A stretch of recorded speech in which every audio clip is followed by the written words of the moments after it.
We good? I'm going to need water, though. That's the one thing I forgot to bring over. Okay. All right. Here we go. We're going to go into the OTT and actually get into at least the introduction chapter today. I don't think we'll make it through expedient means, but that's okay. I'm going to start today, though. Yeah. Hang on. I still have to read something else from the forward, not from the forward from President Keita. It is this book. It is this book. It's right here. Because everybody will say, "Where did you get a copy like that?" And I will say, "Well, I'm not telling you."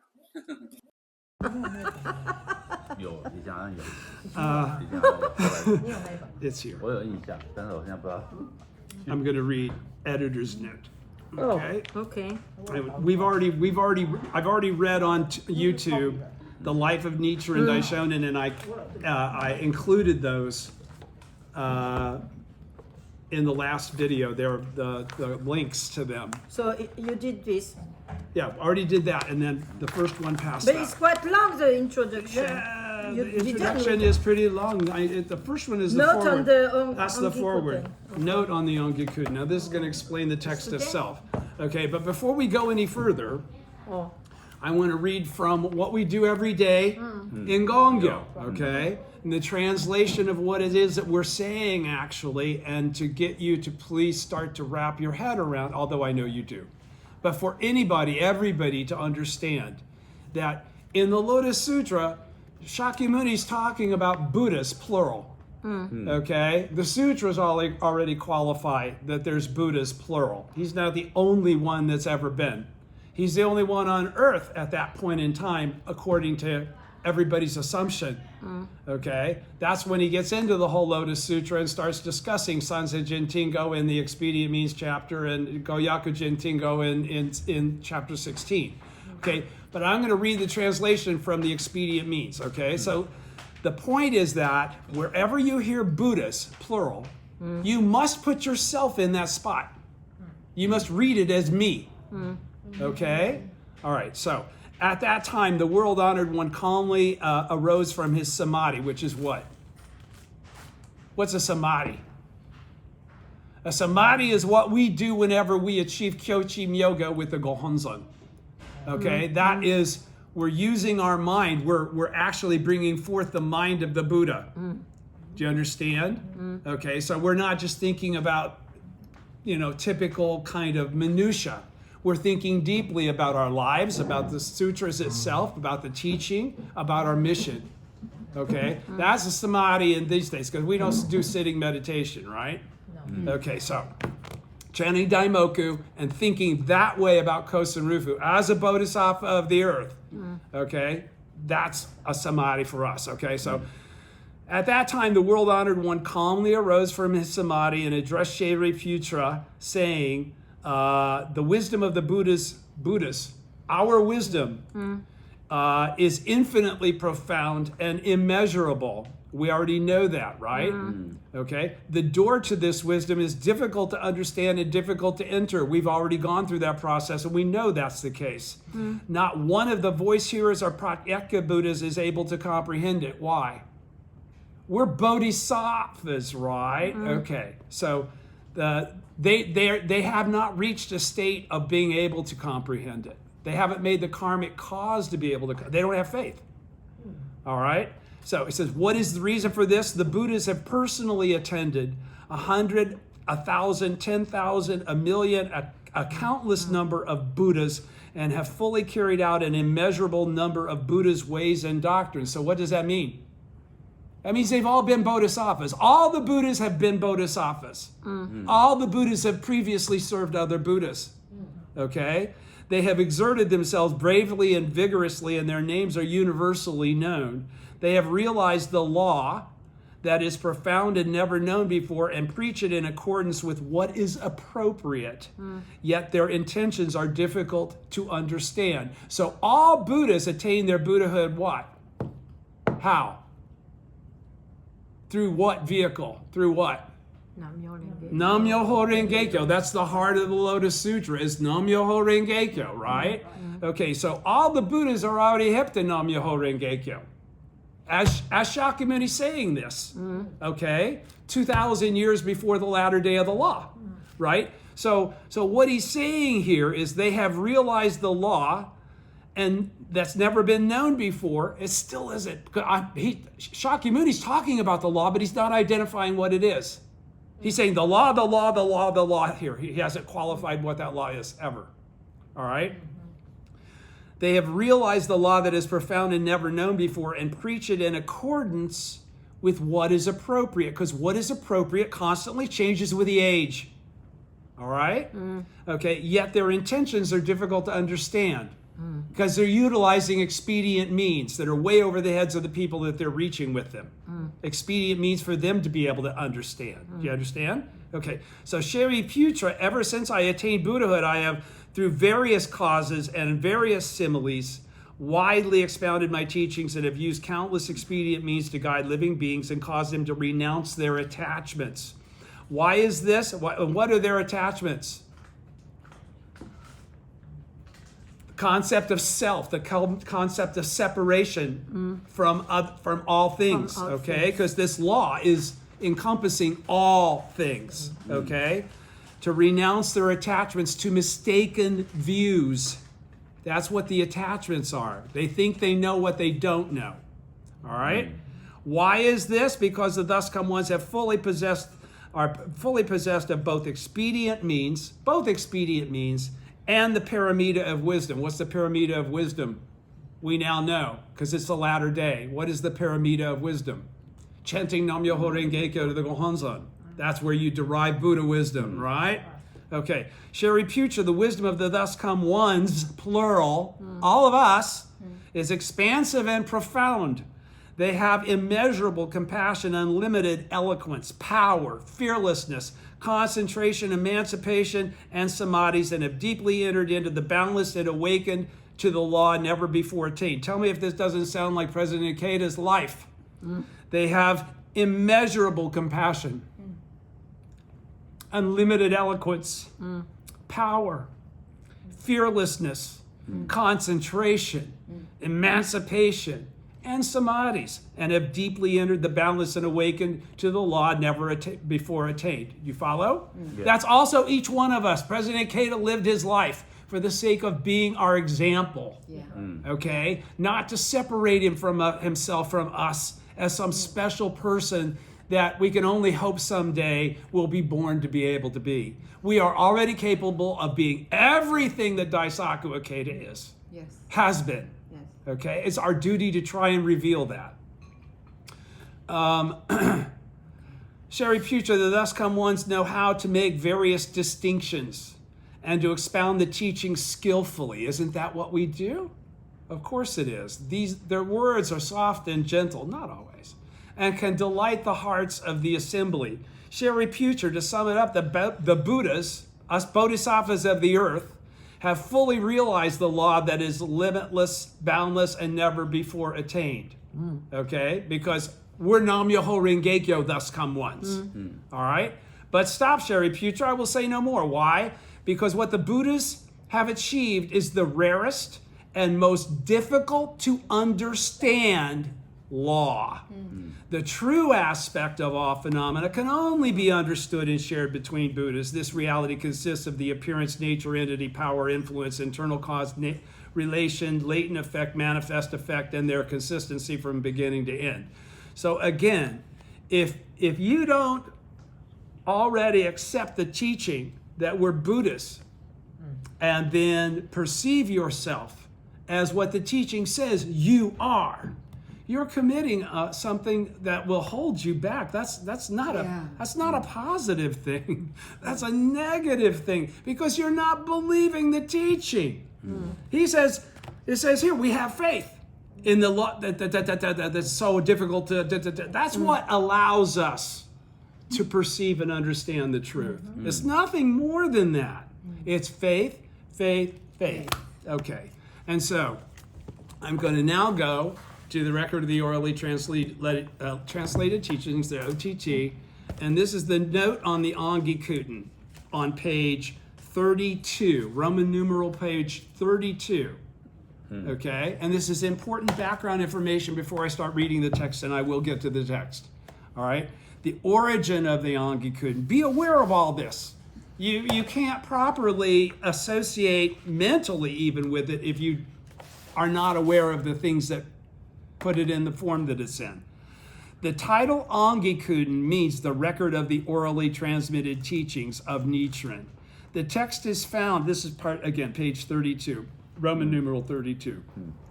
The text is found in Nichiren Daishonin Gosho Zinshu, or the complete works of Nichiren Daishonin, published by the Soka Gakkai in 1952. That was given to them by High Priest Hori, and Josei Toda published it for the members. In his later years, when Nichiren was living at Mount Minobu in the province of Kai, in present-day Yamanashi Prefecture, he wrote various doctrinal works and labored strenuously at other activities designed to encourage his followers and train disciples to carry on his teachings. Exactly what we're doing now.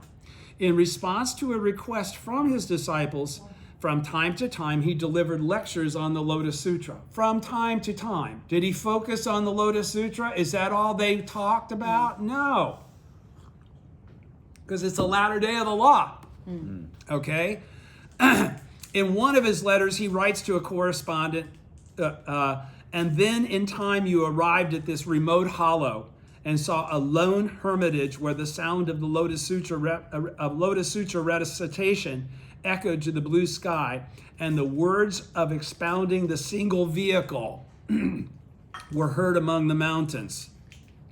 All right?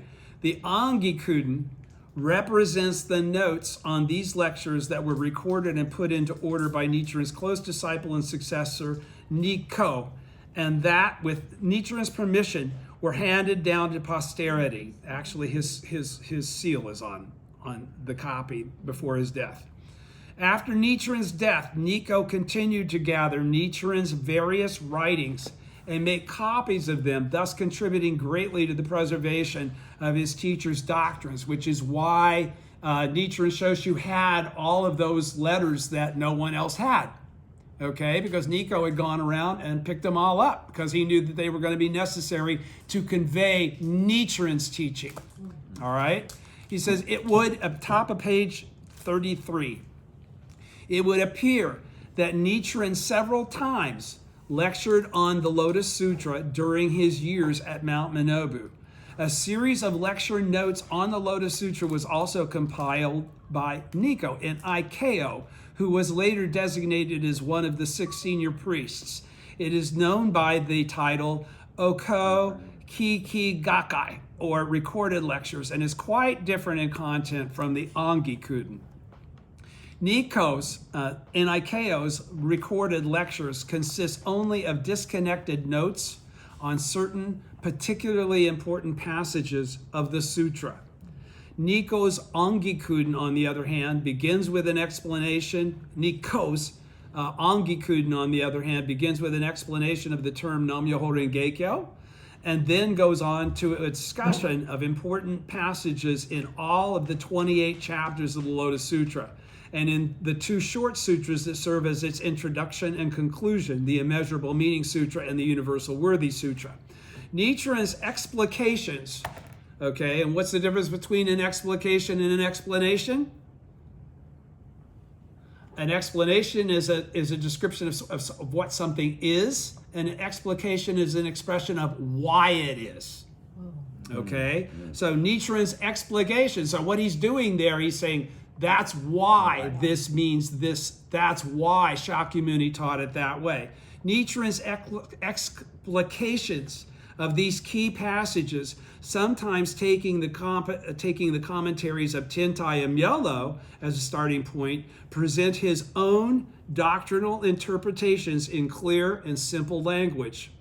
The differences that exist between the lecture notes of these 2 men, Nikko and Nikko, no doubt reflect major differences in their respective understanding of Nichiren's teachings. And as I read you in the Threefold Secret Teaching, Nichikan already qualified. None of the other schools know about the stuff that we know about.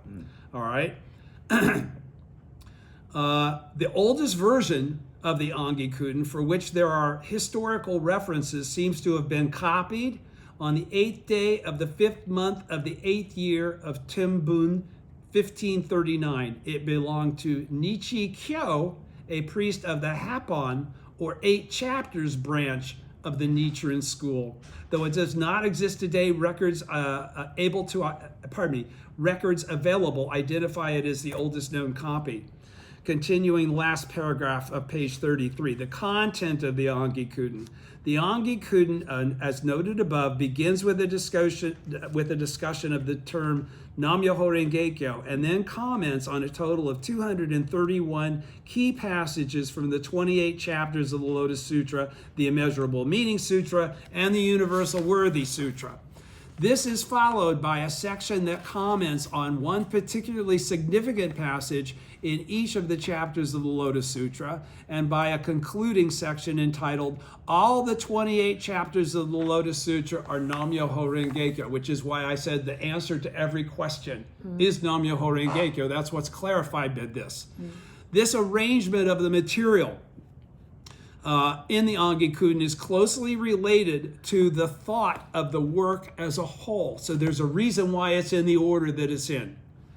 Reflecting Nichiren's conviction that Nam-myoho Renge-kyo represents the heart or core of his teachings and of the Lotus Sutra, and that the 28 chapters of the Lotus Sutra constitute explications from various angles on how it functions.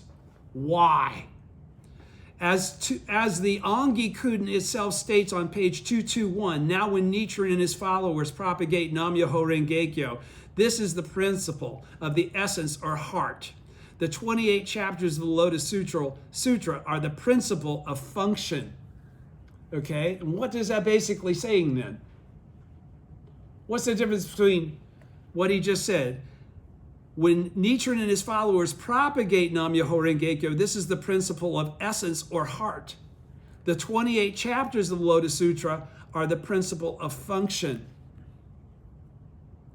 He's separating the Buddhism of sowing and the Buddhism of the harvest, okay? Because all of the doctrinal content of Nam-myoho Renge-kyo is contained within Nam-myoho Renge-kyo. So we use the Lotus Sutra as a point of reference to read it from the perspective of Nichiren, okay? We read it from Buddhas of the latter day of the law, Buddhas of Mappo, okay? We don't read it as disciples of Shakyamuni.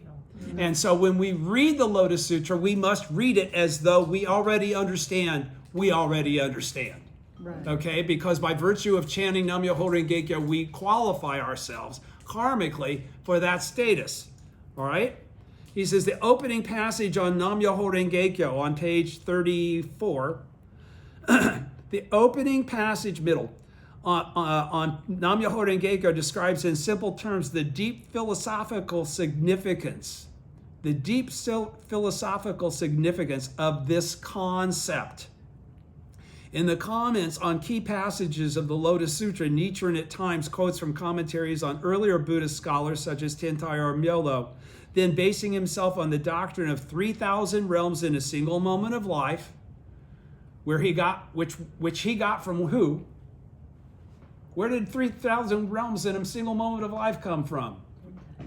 Huh? Tentai. It's an extrapolation. Okay? Just as Nichiren's Nam-myoho Renge-kyo is an extrapolation. Okay? Then basing himself on the doctrine of 3,000 realms in a single moment of life, he makes clear how ordinary persons in the evil age, that is the latter day of the law, by carrying out the practice appropriate to that age, okay, and putting faith in and upholding the truth of Nam-myoho Renge-kyo, going for Kosen Rufu as a disciple of the original teacher, they can attain Buddhahood in their present form. Interpreting the sutra freely and in a manner that accords with his own unique point of view, he proceeds to bring to light what he regards as the ultimate significance of the work. And what he regards as the ultimate significance of the work is the ultimate significance of the work. Understand that, okay? This is the final, Nichiren's Ongi Kuden is the final word, okay, and how to perceive the Lotus Sutra. The earlier commentaries by Tiantai and Myolo had sought to uncover the meanings that were implicit. Okay, so what did Tiantai and Myolo do then? Had sought to uncover the meanings that were implicit in the words of the Lotus Sutra. They were doing samadhis and they were coming up with clarifications that were from their Buddhahood and were appropriate for the time in which they live. Okay, which is exactly what we're doing. All right. The earlier commentaries by Tiantai and Myolo had sought to uncover the meanings that were implicit in the words of the Lotus Sutra. That's exactly what Nichiren has done in his entire explication. In the passages of the Ongi Kuden that deal with Nichiren's own interpretation of the text, however, he seeks to reveal the underlying intent or purpose of the work, reinterpreting the key passages of the sutra in such a way that they will be meaningful to his contemporaries. Who are his contemporaries? Bodhisattvas of the earth appearing in the latter day of the law. Okay? Those persons who are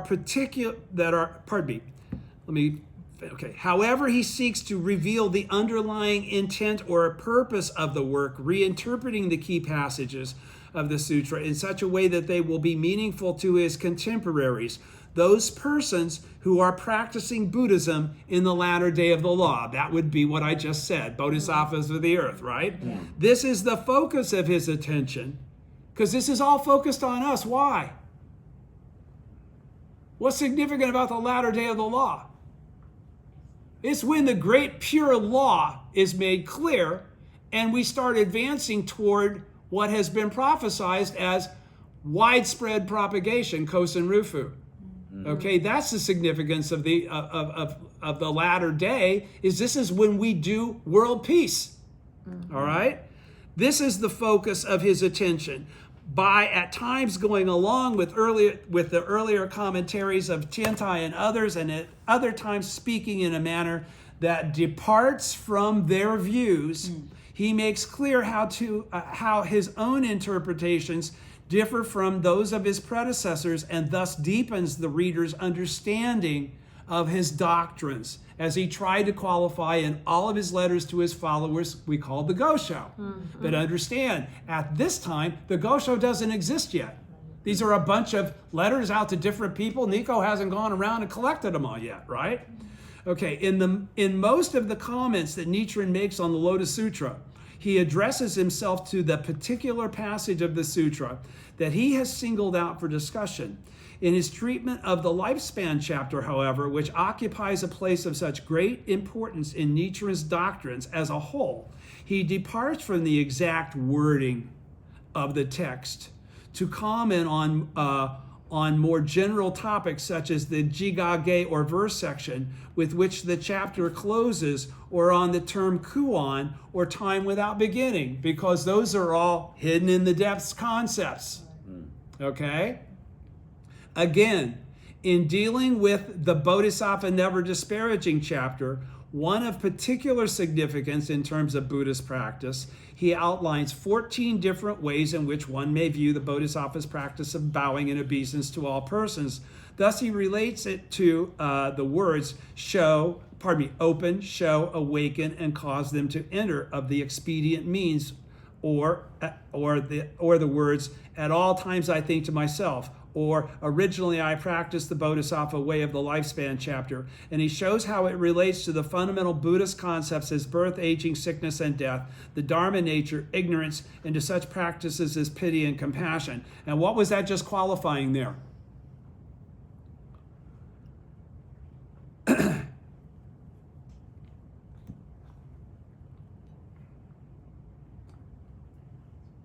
What's he basically saying? That he doesn't always quote the Lotus Sutra specifically or verbatim.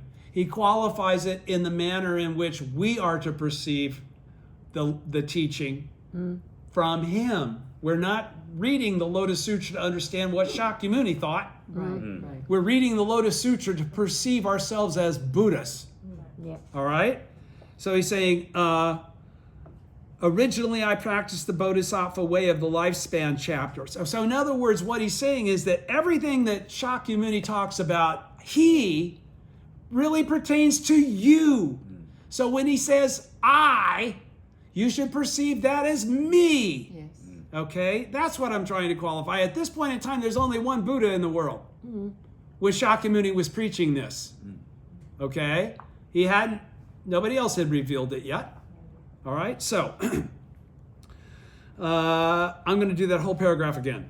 Again, in dealing with the Bodhisattva never disparaging chapter, one of particular significance in terms of Buddha's practice, he outlines 14 different ways in which one may view the Bodhisattva's practice of bowing in obeisance to all persons. Thus, he relates it to the words open, show, awaken, and cause them to enter of the expedient means chapter, which Shakyamuni spoke, but we do the same thing. That's what I'm trying to qualify.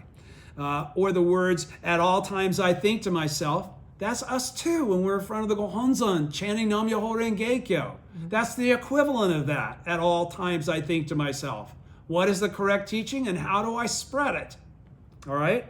Or originally I practiced the Bodhisattva way of the lifespan chapter. That would be all of us.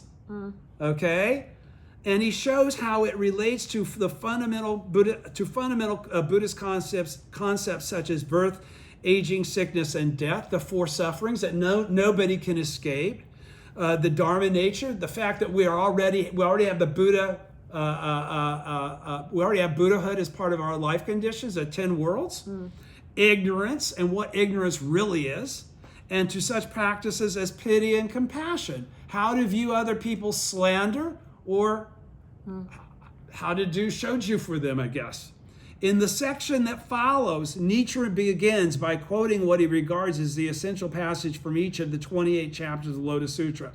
To the left and right of each passage, he then appends brief glosses that deal with the doctrinal aspect or meaning of the passage and the deeper or meditational aspect, or what has been referred to in Mr. Ikeda's foreword as the interpretation based on the observation of the mind. Now again, observation of the mind is what? You perceiving your own Buddha nature, okay? And then realizing you have the capacity in your life to chant Daimoku and to accomplish any issue of understanding, okay? So, again, this is obviously not written by President Ikeda, this foreword. By Mr. Ikeda's foreword as the interpretation based on the observation of the mind. Actually, is based on the perspective that we as bodhisattvas of the earth and disciples of the original teacher should have the same perspective that he has brought forth, because that's a correct perspective for us. Okay? In a brief paragraph marked summary, Nichiren then proceeds to outline what he sees as the true meaning of the passage in terms of his own philosophy. So we'll be going through each one of those, which is going to mean that I'm going to be going back and forth with the dictionary. I'm going to be going back and forth with lots of things to make sure that as we go by blow with clarity. I don't want to do an overview. I want to do a comprehensive understanding. Okay? So he's saying, pardon me. The conclusion. Right. Okay, that's what I remember what I was going to say. When we get to this section and you see these glosses on the left and the right, these are almost like, they're the kinds of thoughts you would have while you're chanting Daimoku and you're putting things together from this perspective of your own Buddha nature. Okay, so there's no one that can tell you what the glosses on the right and what the glosses on the left mean. They're put up in that perspective for you to chant Daimoku until you understand what they mean. Okay? All right, so continuing on page 34. The concluding section, 35, excuse me. The concluding section is entitled All 28 Chapters of the Lotus Sutra are Nam-myoho Renge-kyo. This sums up the doctrinal significance of each of the 28 chapters of the Lotus Sutra and makes clear how all these meanings represent different aspects of the single fundamental truth of Nam-myoho Renge-kyo. Okay, that's the truth that abides, the unchanging truth that abides with continuously changing circumstances. Okay, thus we see that the Ongi Kuden is a work that reveals the various angles from which Nichiren viewed the concept of Nam-myoho Renge-kyo, the heart of his enlightenment and the subject of all of his teachings. From his comments on key passages in the Lotus Sutra, it is clear that Nichiren saw all of these as ultimately related to the concept of Nam-myoho Renge-kyo, and his own explanations are intended to bring out the true meaning of this concept of Nam-myoho Renge-kyo as it is hidden in the various passages of the Lotus Sutra. We may thus view his teaching as a demonstration of how the countless ideas or doctrines expounded in the text of the sutra, which to modern readers may seem so manifold in their conclusions, derive in the end from this one underlying truth or law of Nam-myoho Renge-kyo. The thought of the Ongi Kuden, continuing on page 36, middle. Readers who are already familiar with Nichiren's teachings and his manner of expressing them should have little difficulty in understanding the Ongi Kuden. I didn't. I don't think you will either. We've all read it once except you and you. For those who lack such background knowledge, a word may be said that here about the thought and manner. Did you read this? Did you read this? You must have if you have this copy. Yes. Okay, pardon me. It's only you then again, hon. But for those who lack such background knowledge, a word may be said here about the thought and manner of presentation that characterize the text. Mahayana Buddhism often speaks of two types or levels of truth: the worldly or relative truth and the supreme or absolute truth. Mahayana Buddhism. Okay, why? That's where the Buddhas appear and they start to discern things. It happens in Mahayana Buddhism, doesn't happen in Hinayana Buddhism. Okay? And so then they're constantly, the Mahayanas, just like Tentai, just like Myolo, they're taking things that were said and then qualifying an implicit meaning. Okay? So it's not a verbatim. No. It's an advance to coincide with the age. Mahayana Buddhism speaks often of two types or levels of truth. They're both true: the worldly or relative truth and the supreme or absolute truth. The two types of truth are in fact referred to in the Ongi Kuden on page 208. In his comments on the Lotus Sutra, Nichiren often refers to the persons and events described in the sutra in terms of their meaning on the level of relative truth, that is, as they apply to the world of ancient India depicted in the sutra. But he then frequently moves to a higher level of truth, reinterpreting the same event or passage in terms of what he sees as their absolute meaning or intention, namely how they apply to other places and ages, or to all ages and all places, to all humankind. Everybody's with me? Top of page 37. An excellent example of this is found in his comments on the Simile and Parable chapter on page 209, where he refers to the big white ox cart described in the sutra, which carries the children to the place of practice where they will attain enlightenment. But then he abruptly leaps to a higher level of truth or meaning, declaring, "This passage describes on how one becomes aware of the Buddha vehicle within oneself and enters the palace of oneness of all Buddhas, because the 10th world is the same in all living beings. Chanting Nam-myoho Renge-kyo is what is meant by entering the palace of oneself." Okay? He comments on the literal meaning of the sutra. He comments on the literal meaning of the sutra. His comments on the literal meaning of the sutra represent the doctrinal meaning or aspect of the text. Those that relate to a higher or symbolic meaning represent the meditational aspect, or that or what is referred to as observation of the mind. That is the truth underlying the passage as it is perceived through enlightenment, which occurs when we chant Daimoku to the Gohonzon. It is these latter interpretations that represent Nichiren's true teachings. The means by which Mr. Ikeda notes in his foreword, Nichiren infused new life into the Lotus Sutra, because its times of validity had already expired, according to the Great Collection Sutra, right after the second 1,000 years of the middle day of the law. He says the level of worldly or relative truth is characterized by dualistic thinking. Ideas are viewed as contrasting pairs, each term dependent upon its opposite for its existence. No separation between them. They are the same, such as good, bad. Everybody's hip to this, right?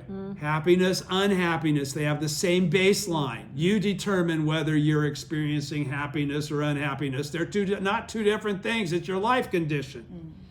Ignorance and enlightenment, same thing. It's based on what you do. On the level of supreme truth, however, dualistic thinking is transcended, and opposites, because of their lack of independent and distinctive nature, merge into a single entity. Thus, Nichiren, speaking on this level of truth, can say, as he often does, that earthly desires are none other than enlightenment, and that the sufferings of birth and death are none other than nirvana. In terms of everyday logic or the realm of worldly truth, such statements seem arbitrary or even fantastic. Understood from the level of higher truth, however, they represent the core of Nichiren's teaching. You're already a thus come one. The fact that all persons are in fact Buddhas. All right? Done. I'm not going to go further into this. This is a page and a half of editor's note that's really just saying like, it's not necessary for us to go into the orally transmitted teachings. Okay, let's go to Nam-myoho Renge-kyo. Now on an official, real page 3. We're finally into the OTT. You with me? Yeah. Okay. All right, I'm going to read that, and then I'm going to read that. Don't let me forget to read that before I keep reading. All right. The record of the orally transmitted teaching, Ongi Kuden, says that Namu, or Nam, is a Sanskrit word. Here it means to dedicate one's life. That is, to the person and to the law. All right? In terms of the person, one dedicates one's life to Shakyamuni Buddha. In terms of the law, one dedicates one's life to the Lotus Sutra. Keep in mind, when he was saying this, what the circumstances were at the time. He had just, even though he'd been preaching for decades, this was still not accepted throughout Buddhism or throughout any place other than Japan. He has to always qualify behind Shakyamuni, so it doesn't sound like he's creating slander by qualifying himself to be equal to Shakyamuni. But he makes very clear in his teaching, Shakyamuni isn't equal to us. He says that very clearly. We're bodhisattvas of the earth. We're original disciples of the original teacher. All right? That's why we talk about Nam-myoho Renge-kyo rather than expedient means. All right? In terms of the person, one dedicates one's life to the Shakyamuni Buddha of the lifespan chapter, who's not the one of the theoretical teaching. In terms of the law, one dedicates one's life to the Lotus Sutra, the teaching that reveals that truth. Dedication means dedication to the principle of eternal and unchanging eternal and unchanging truth of the theoretical teaching, and life means that one's life dedicated to that principle bases itself on the wisdom of the truth of the essential teaching that functions in accordance with changing circumstances. In essence, one dedicates one's life to Nam-myoho Renge-kyo. Do you understand why the distinction was just made in that paragraph? Okay, let me go over it. In the middle, it says dedication means dedication to the principle of eternal and unchanging truth of the theoretical teaching, because everything in the theoretical teaching is true. But does the first 14 chapters reveal the essence? No. That's why he's making this distinction. Okay? Let me say it again. Dedication means dedication to the principle of eternal and unchanging truth of the theoretical teaching. And life means that one's life dedicated to that principle bases itself on the wisdom of the truth of the essential teaching that functions in accordance with changing circumstances. What is that? What functions in accordance with, never changes, but is constantly in accord with all changing circumstances? It's The original state.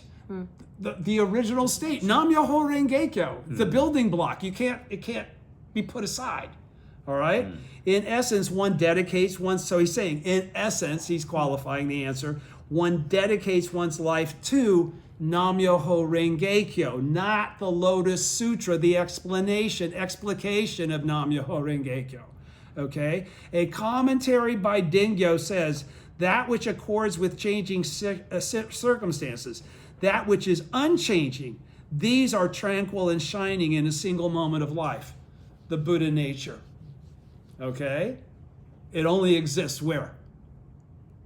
In a single moment of life. Okay? It's only alive when you are. When everything is. Everything's alive when it's in a manifest state.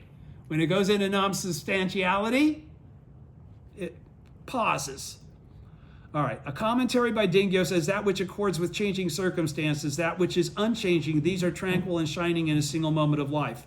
Again, dedication refers to the element of physical form as it pertains to us. Nyose so. While life refers to the element of mind as it pertains to us. Nyose sho, right? But the ultimate teaching tells us that form and mind are not two things. As a commentary, the annotations on the profound meanings of the Lotus Sutra, that's Myolo now kicking in, says, because the Lotus Sutra leads us to the ultimate truth, it is called the Buddha vehicle, because it leads us to the ultimate truth. What's the ultimate truth? Yes, we're all Buddhas. We may also note that the Nam, Mu, in parenthetically, of Nam-myoho Renge-kyo is a Sanskrit word, while Myoho Renge and Kyo are Chinese words. Sanskrit and Chinese join in a single moment, this is page 4, to form Nam-myoho Renge-kyo. If we express the title in Sanskrit, which we don't, it is Sadharma Pundarika Sutram. This is Myoho Renge-kyo in Sanskrit. Sad, the phonetic change of sat, means myo, or wonderful. Dharma means ho, law, or phenomena. Pundarika means renge, or lotus blossom. Sutram means kyo, or sutra. The 9 characters that represent the Sanskrit title are the Buddha bodies of the 9 honored ones.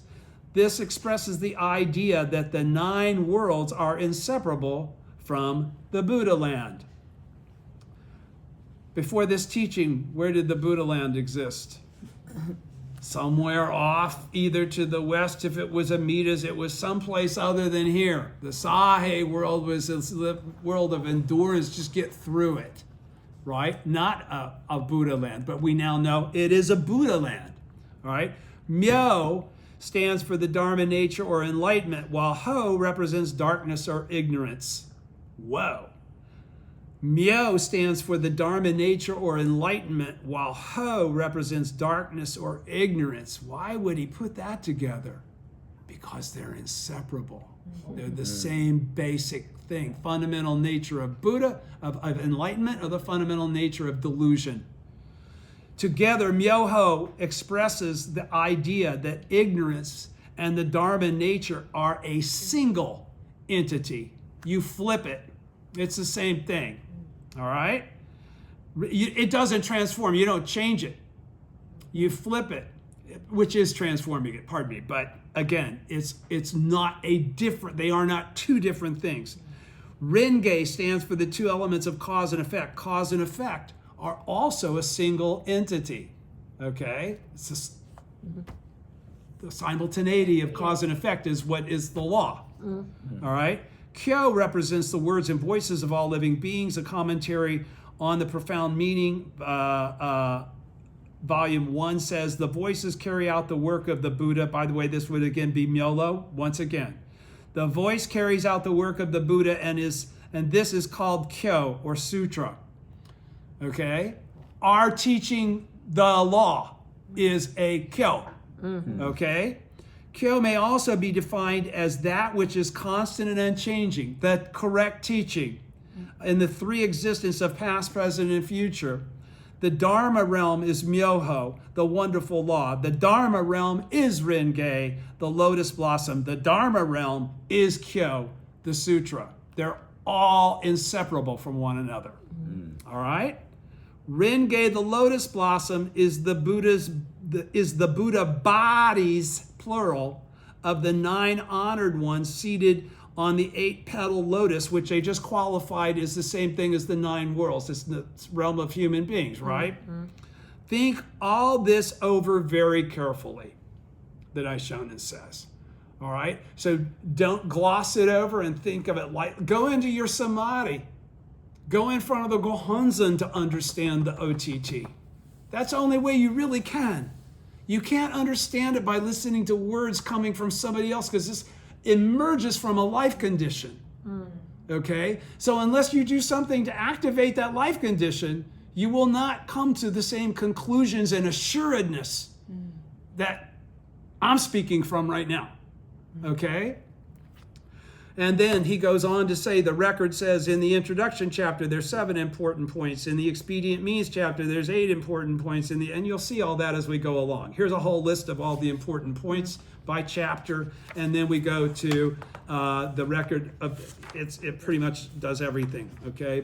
Encouraging the Bodhisattva Universal Worthy chapter, Immeasurable Meaning Sutra, and the Universal Worthy Sutra. It's all in there, okay? So before we go to the record of the orally transmitted teachings, we're going to start where? With chapter 1. And chapter 1 is the introduction chapter of the Lotus Sutra. Now do you know anything about introduction chapters? We're going to find out now. Almost all sutras have an introduction chapter that starts called Introduction. Okay? Okay. So this isn't unique, but it is specific to the Lotus Sutra.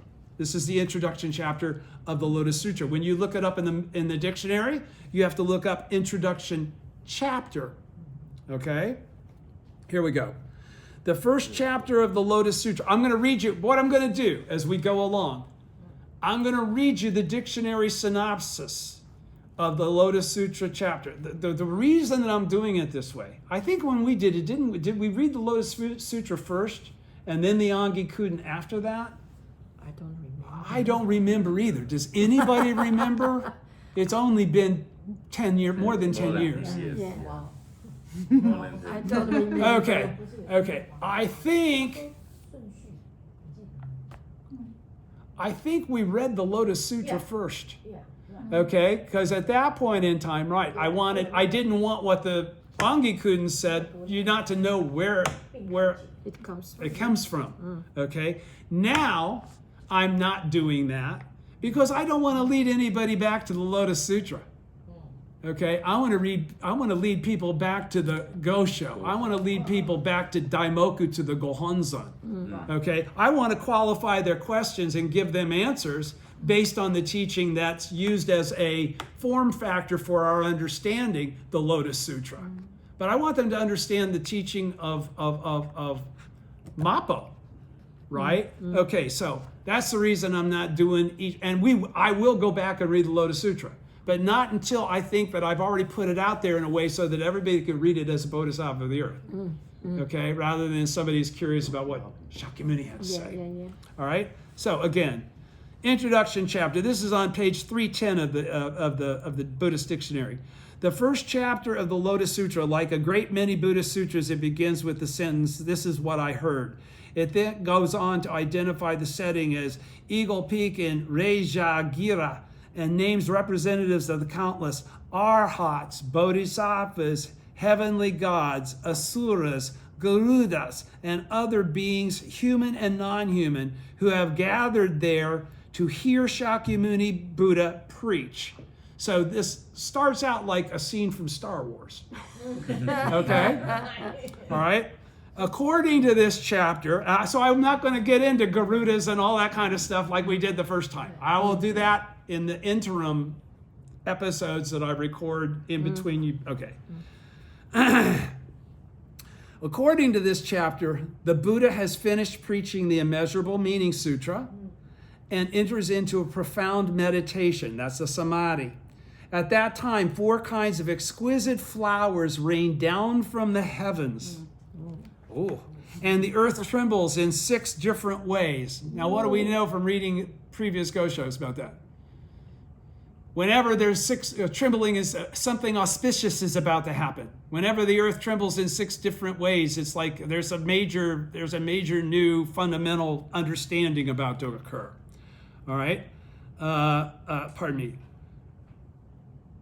All right, I'm sorry. According to this chapter, the Buddha has just finished preaching the Immeasurable Meaning Sutra and enters into a profound meditation. At that time, the 4 kinds of exquisite flowers rain down from the heavens, and the earth trembles in 6 different ways.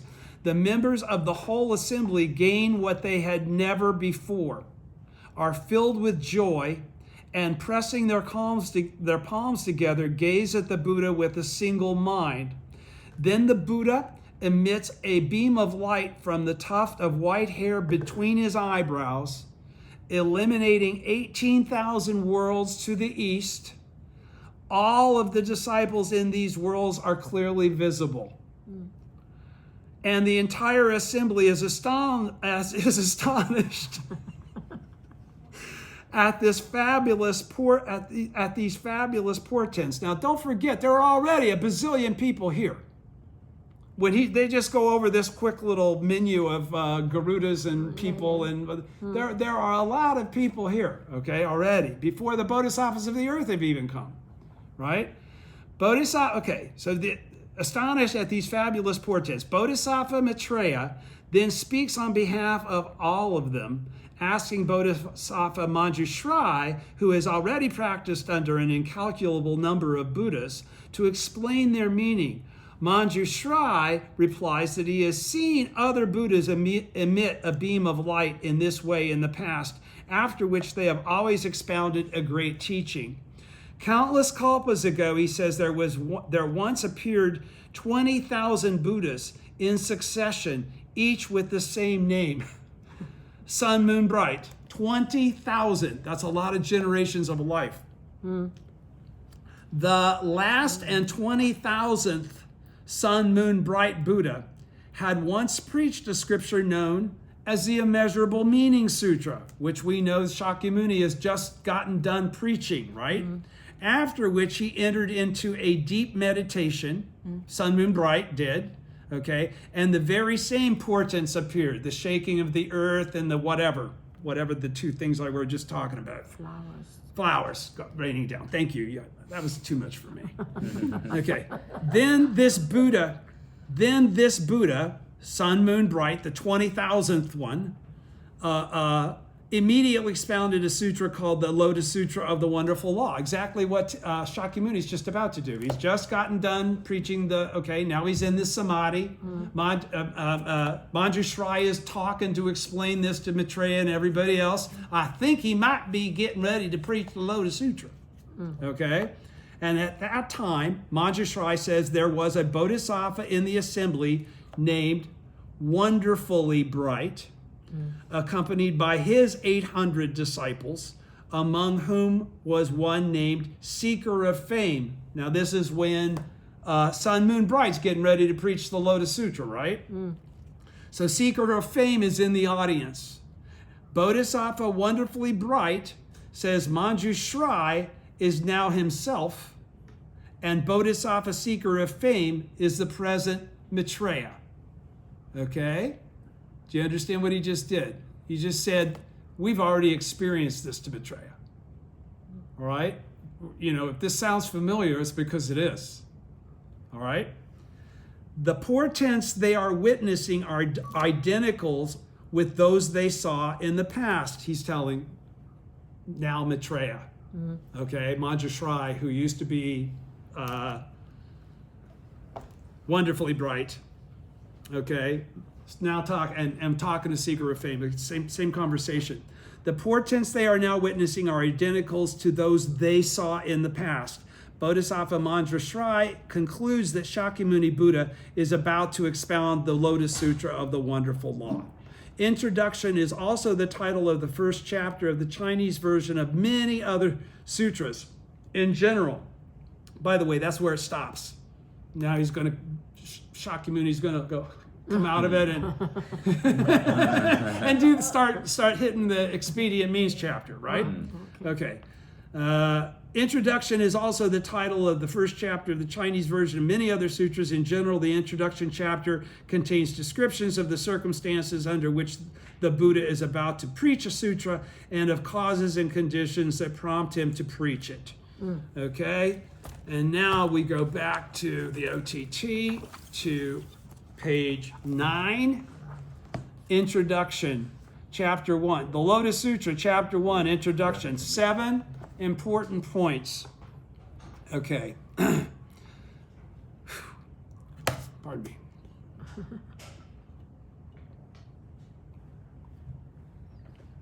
Could you tell I was a little amped up to get this going? Yeah. Okay. The words and phrases of the Lotus Sutra, Tentai, Volume 1, says, the words, "This is what," indicate the substance of the doctrine heard from the Buddha. "I heard" indicates a person who is capable of upholding that doctrine. In other words, you can't say you heard it if it doesn't have any effect to make you manifest it. The annotations on the words and phrases of the Lotus Sutra, Volume 1, Myolo, says, therefore, from first to last, the whole sutra represents the substance of what was heard from the Buddha. The record of the orally transmitted teaching says the heard of "I heard" indicates, now again, this is Nichiren saying whatever they said is cool. Now, dig it. All right? The record of the orally transmitted teaching says, Nichiren says, the heard of "I heard" indicates the stage of hearing the name and the words of the truth. The substance of the doctrine is Nam Myoho Renge Kyo. They just didn't know it then. That's what he's qualifying. Do you understand what I'm saying extemporaneously there? Okay. In the phrase "person who is capable of holding," one should give particular thought to the word "capable." When on the words and phrases, Volume 1 says, therefore, from first to last, the whole sutra. When Myolo says, therefore, from first to last, the whole sutra, etc., the first indicates the introduction chapter, chapter 1, and the last indicates the universal worthy, chapter 28. The substance of the doctrine means its heart or core. So he's basically requalifying that the Lotus Sutra is really only about Nam Myoho Renge Kyo. Its entire function was to be the vehicle to introduce Nam Myoho Renge Kyo in the latter day. Okay? You with me? Okay. Doctrine, ho, may also mean all phenomena, shoho. That is, it represents the heart of all phenomena, because the original state is the heart of all phenomena. The heart or core of all phenomena is Myoho Renge Kyo. The great teacher Dingyo, and again, Nam Myoho Renge Kyo and Myoho Renge Kyo, is he saying this? Every time he says Myoho Renge Kyo, he's saying Nam Myoho Renge Kyo. Every time he's saying, and that's it. Okay? Every time he's saying Nam Myoho Renge Kyo, he's saying Nam Myoho Renge Kyo. The great teacher Dingyo, because again, the audience for this is not as far along as all of you are. Do understand that. All right?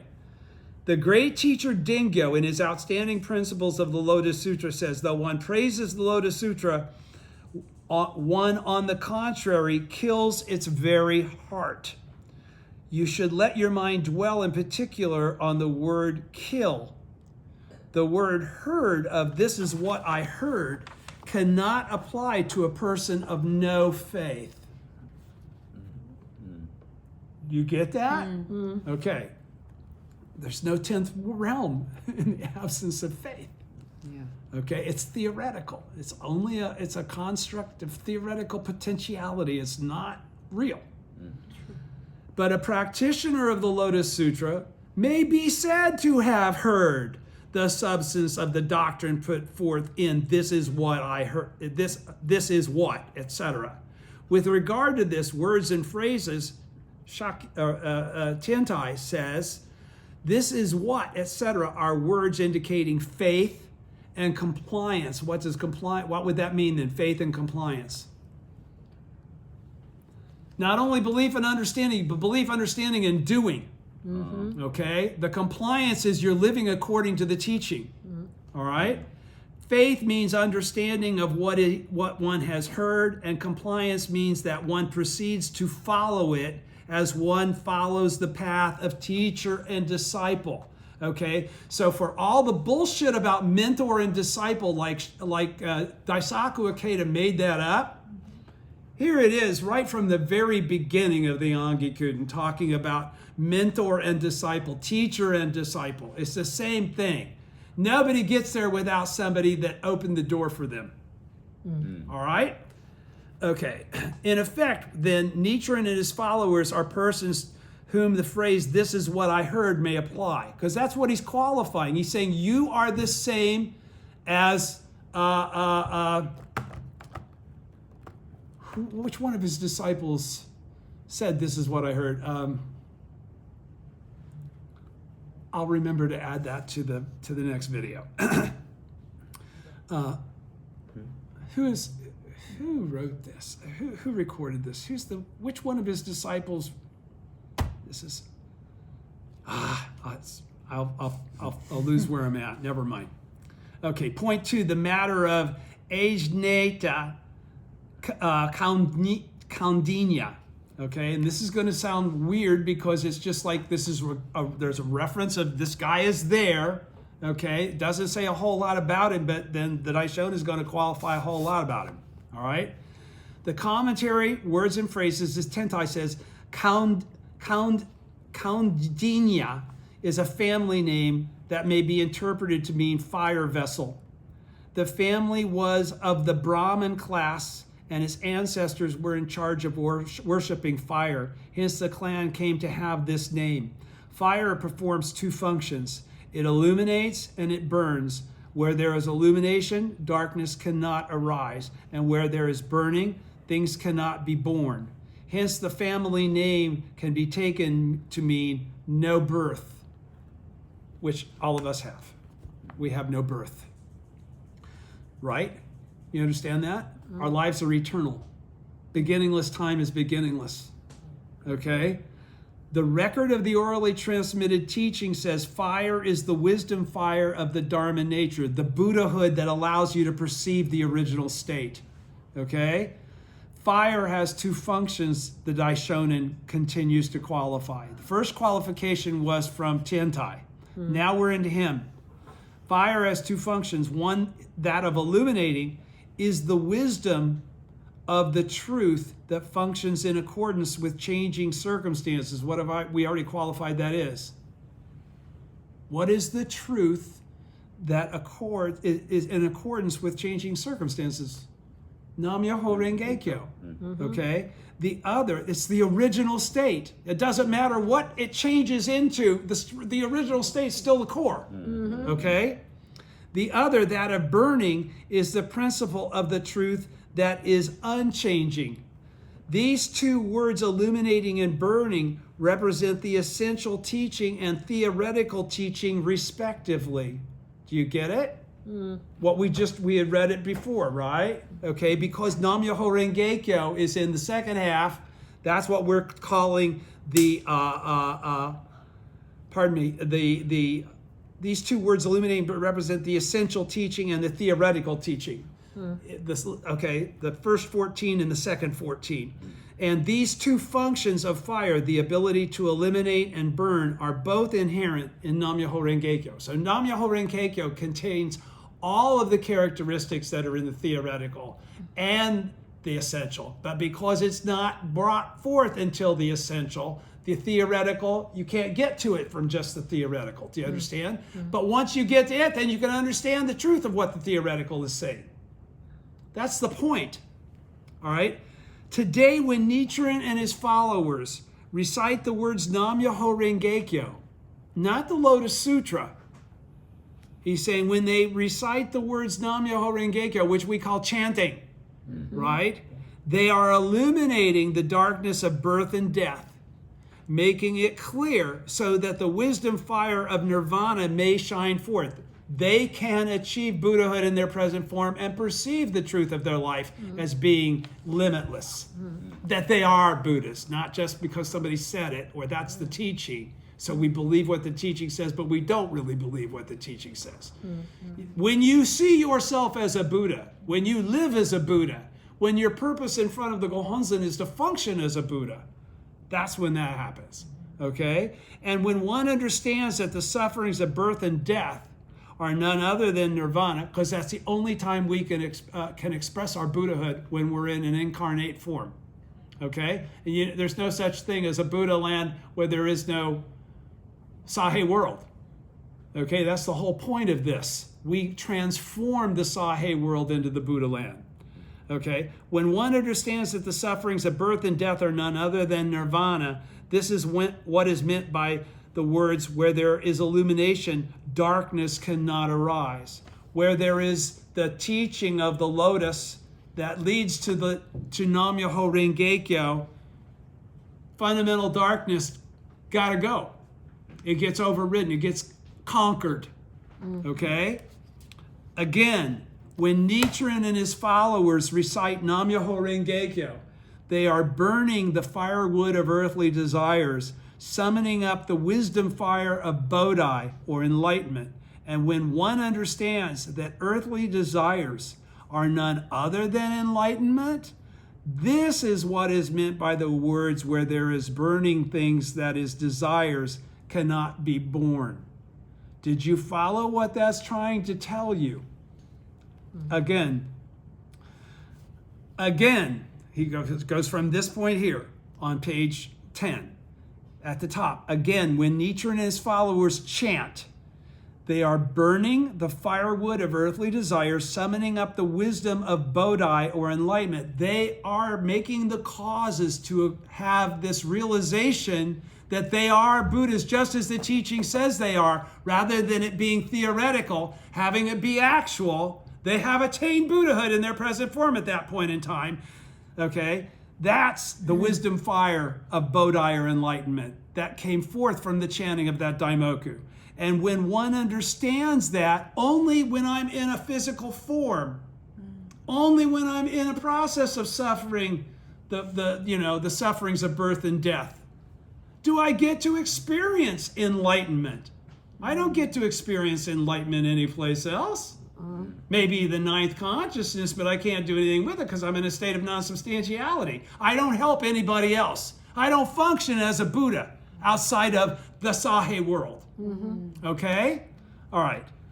This is what is meant by the words, where there is burning things, that is, desires cannot be born. The fundamental, the desires that lead you to the evil paths, once you've attained Buddhahood, they can't win.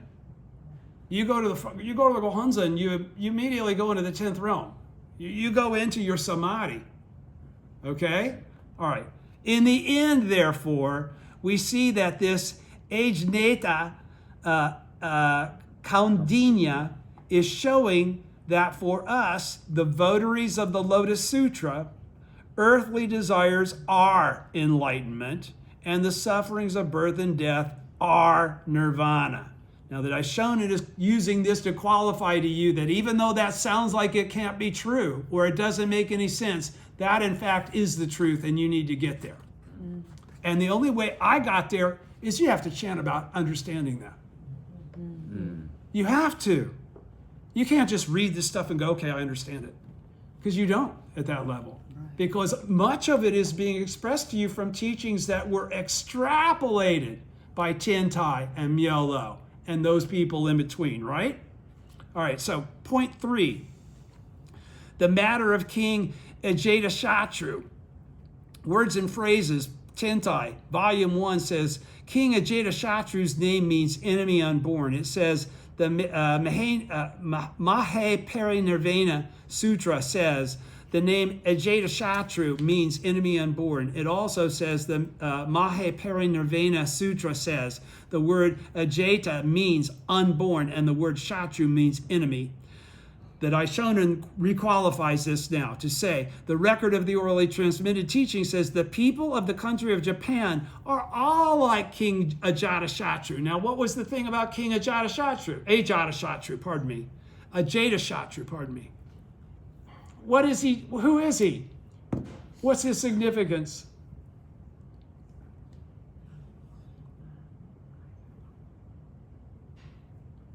He's a disciple of Devadatta. He was a disciple of Devadatta. He killed his mother and his father, right? Yet he still attained Buddhahood. He is, when we get to the chapter, I think chapter, what is it? 9 or 11, whichever it was, the Bodhisattva, never disparaging chapter, he's going to talk about it.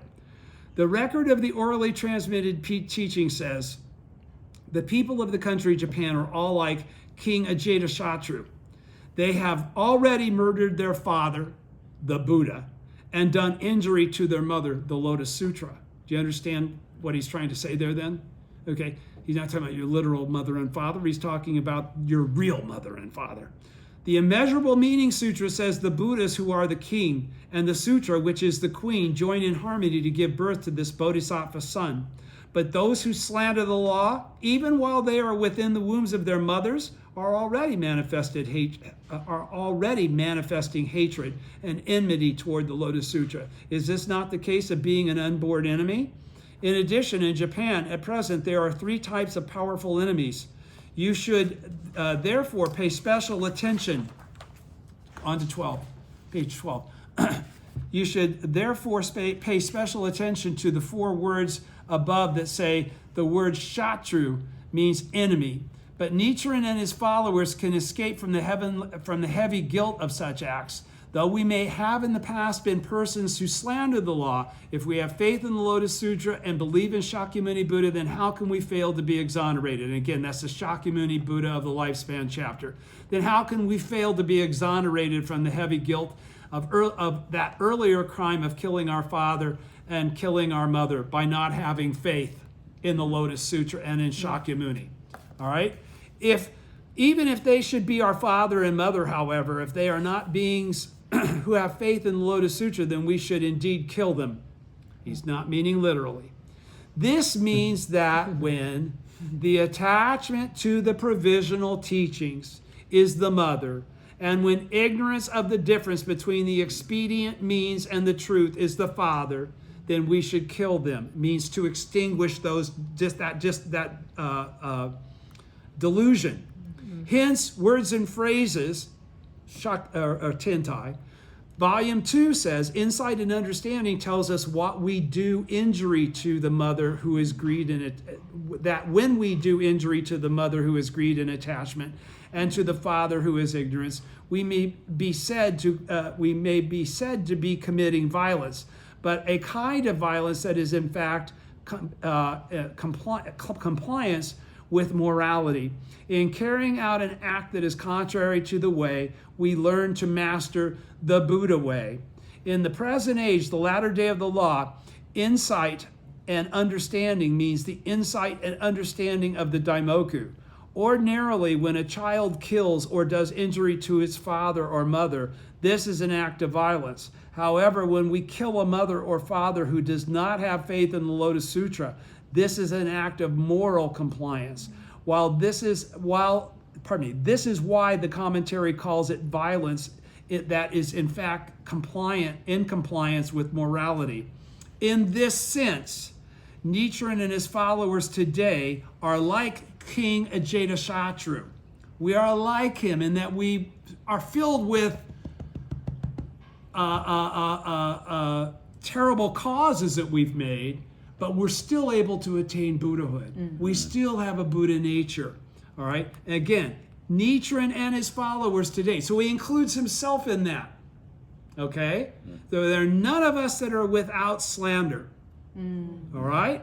In this sense, Nichiren and his followers today are like King Ajatashatru. For that reason, they take up the sword of Nam-myoho Renge-kyo, the sword of Nam-myoho, the correct teaching, kill the mother of that is greed and attachment, and the father ignorance, and like the Lord of teaching, Shakyamuni Buddha, come to experience and attain the state of Buddhahood.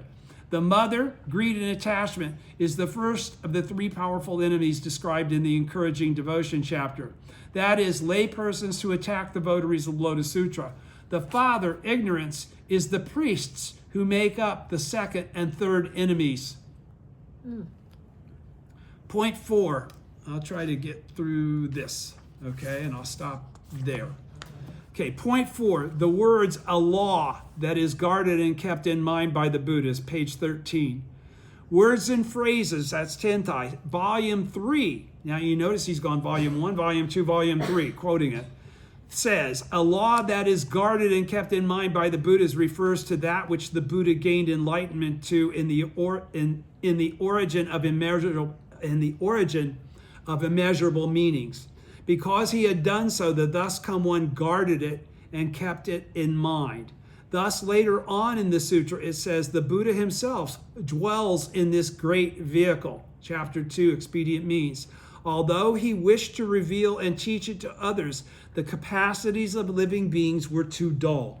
Therefore, for a long time, he remained silent about this vital matter and did not hasten to expound it to others. That is why the sutra says it was guarded and kept in mind. All right, now don't forget that this quote has now just qualified that he remained silent about this vital matter. All right, continuing. On words and phrases, Myolo, volume 3 says, in the past he did not expound it, therefore the sutra uses the word guarded. With regard to the law and with regard to the people's capacities, it was all guarded and kept in mind. Because the time had not come yet and the people's capacities had not developed sufficiently and did not expound it, hence he says he guarded it and kept it in mind.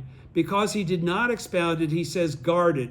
And because he did not reveal it, he says he kept it in mind. When words and phrases says for a long time he remained silent, it means from early times in the Buddha's preaching life down to the present moment described in the sutra. You should think carefully and realize the true meaning of the words this vital matter, because it's really referring to Nam-myoho Renge-kyo. That's what he's telling you you should be able to figure out. All right? The record of the orally transmitted teaching says, with regard to this substance that the Buddha guarded and kept in mind, it is the two types of teachings, the theoretical and the essential, or the 5 characters of Nam-myoho Renge-kyo, that make up the title of the sutra, Myoho Renge-kyo. As for the act of guarding and keeping in mind, there are 7 ways in which to consider it. First, it can be considered from the standpoint of the time. Second, it can be considered from the standpoint of the people's capacities. Third, it can be considered from the standpoint of the person to be addressed. Fourth, it can be considered from the standpoint of the essential and the theoretical teaching. Fifth, it can be considered from the standpoint of body and mind. Sixth, it can be considered from the standpoint of the substance of the doctrine. Seventh, it can be considered from the standpoint of the mind of faith. And now Nichiren and his followers are spreading abroad this substance that was guarded and kept in mind.